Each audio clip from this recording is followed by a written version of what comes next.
Well, pulled old red out of the garage here, and right here on the pad where I can wash it off, and try to wash everything good in here, and maybe get some paint put down in here.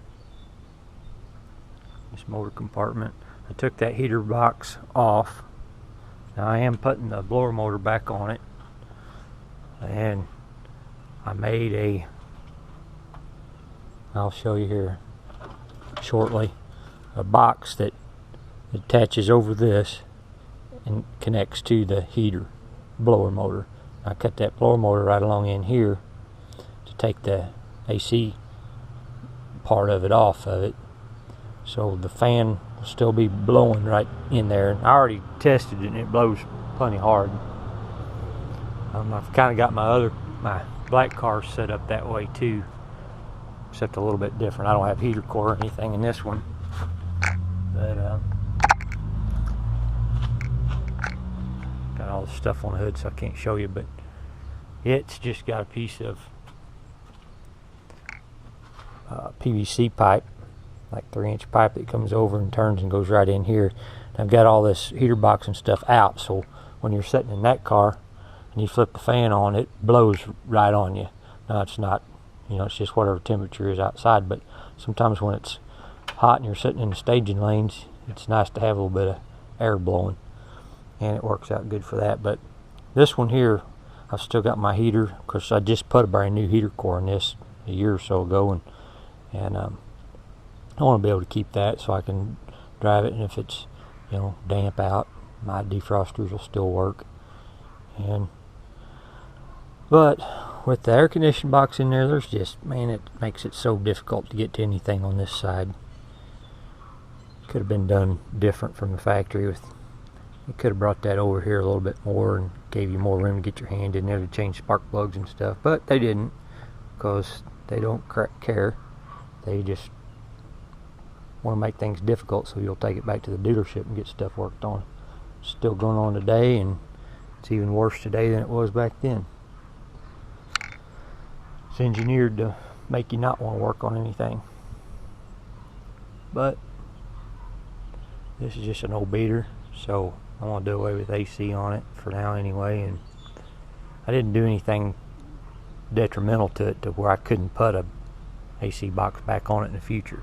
I didn't cut anything up here or mess anything up. I just made it to where I'll be able to blow through my heater core and be able to get to my header bolts and spark plugs.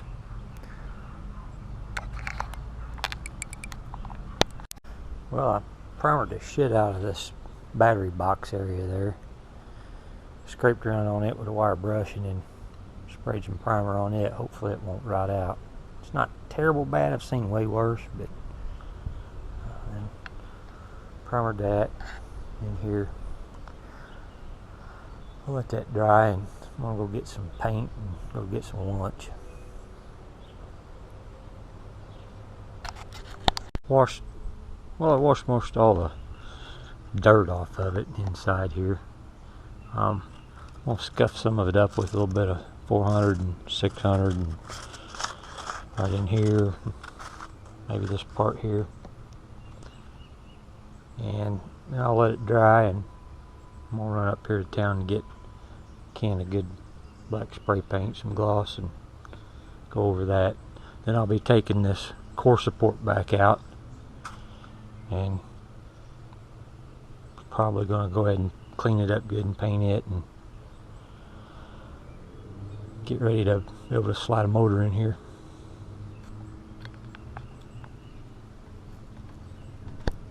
A little bit of water helps this go better.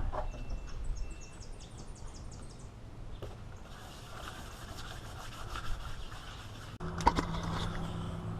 going to try and attempt to straighten this up a little bit. Sometime or another, somebody's probably hooked a chain up underneath here and hooked it on that and pulled this car with it and bent that down. So we'll see if I can't straighten it out some. I think I'll put a block under here and a jack and put some pressure on it and ding on it with a hammer and see if I can't get it straightened out. That wasn't very good. Good thing this camera's half-ass waterproof.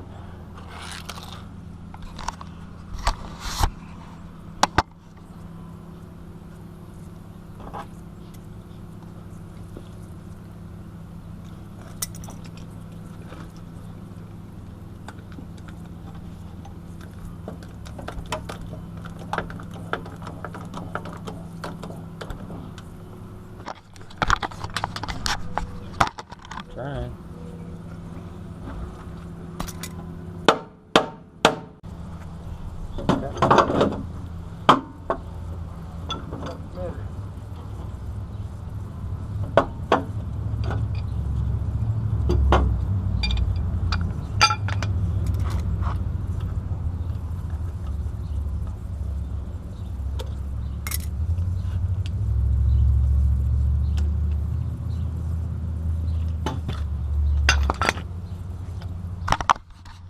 Yeah, it's better. Trying to ding that up. I won't have to a little crescent wrench on there and straighten that back out now. One thing leads to another.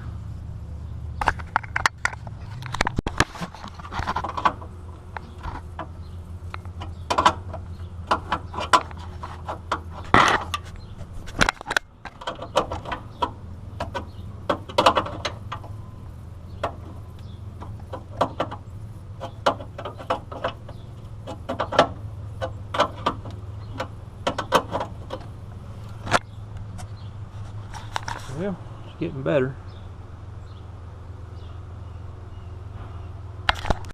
Nowhere near perfect, but definitely straighter than it was. Damn it.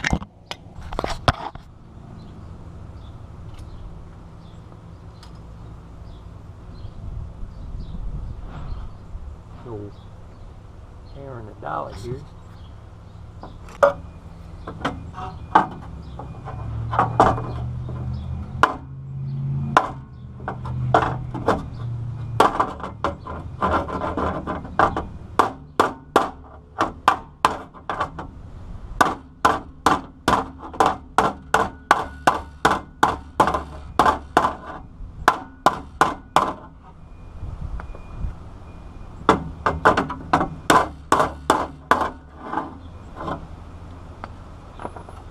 Much better.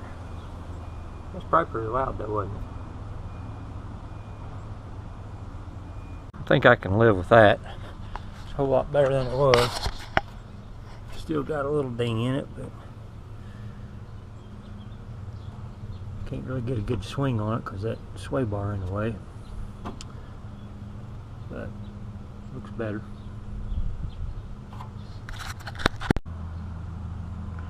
Now I'm going to get the grinder out, take some of these sharp edges off of here, round off these corners, because I want to be able to swap engines in and out of here without getting my hands all cut up, my legs or whatever. So I'll be working right in here, change motors. I want this thing to be able to swap motors out anytime I want without a big ordeal. And I think if I get this where I can unbolt that, I should be able to pull the motor out without having to take the hood off. At least that's the plan anyway.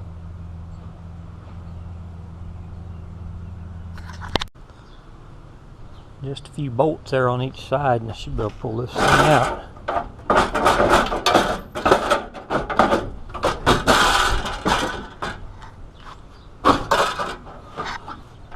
Be easier two-handed than one-handed, but still come out.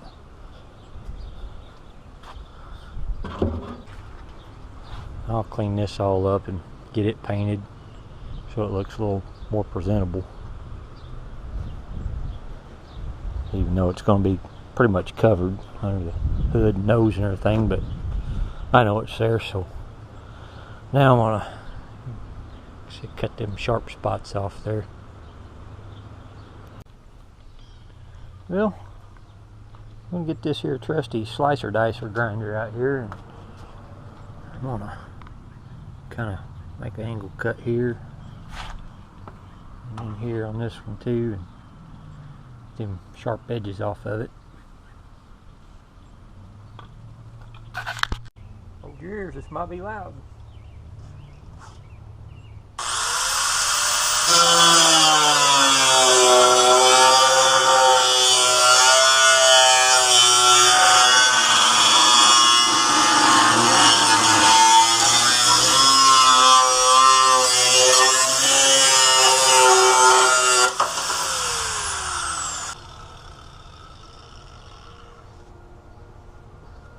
Plenty of noise.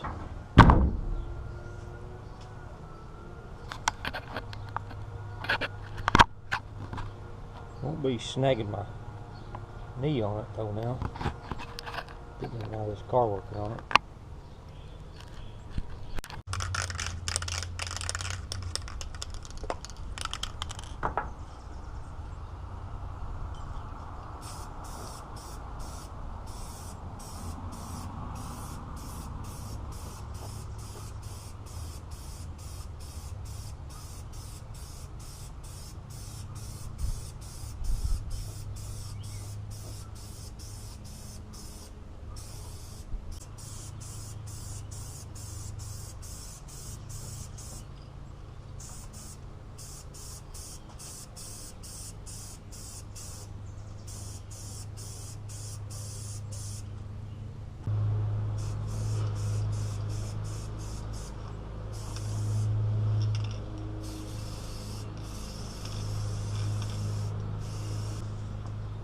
Well, that's about as good as it's going to get.